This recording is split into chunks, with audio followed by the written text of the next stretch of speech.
মানুষ বড় অভিমানী প্রাণী।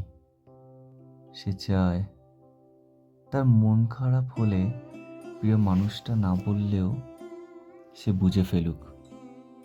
ফোন করে খানিক ম্লান গলায় হ্যালো বলতেই ওপরে মানুষটা বলুক, তোমার মন খারাপ?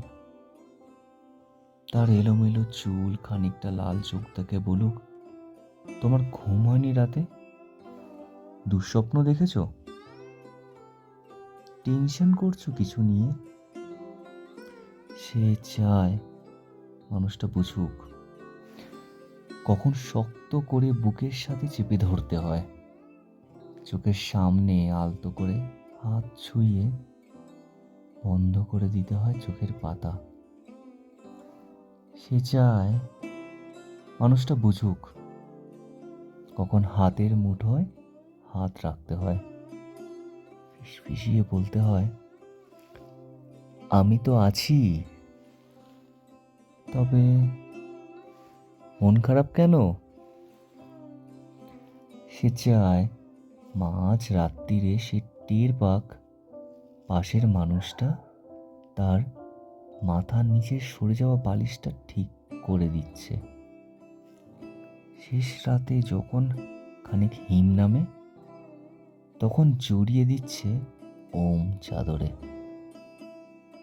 সে চায় মানুষটা মনে রাখুক তার জন্মদিনের কথা, প্রথম দিনের কথা, স্পর্শ ও অনুভূতির কথা।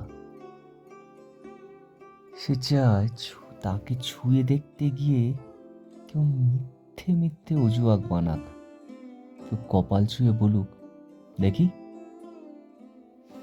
দেখি জ্বর হয়নি তো। অভিমানে দূরে সরে যেতে চাইতে কেউ বলুক খানিক ভুল করেছি বলেই দূরে সরে যেতে হবে।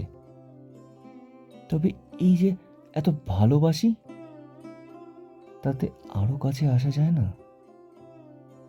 আরো আরো কাছে, অনেক অনেক কাছে। মানুষ বড় অভিমানী প্রাণী। তারা দুজনই কেবল ভাবে এই সবই না ওই মানুষটা করুক, ওই অন্য মানুষটা। কিন্তু শেষমেশ করা হয় না কারোই। তাই কাছে আসার রঙিন দিনেরা ক্রমাগত দূরে যাওয়ার ধূসর বিবর্ণ গল্প হয়। মানুষ বড্ড অভিমানী প্রাণী। অভিমানে সে ক্রমশই দূরে চলে যায়, বুকে পুষে রাখে এক সমুদ্র আক্ষেপ।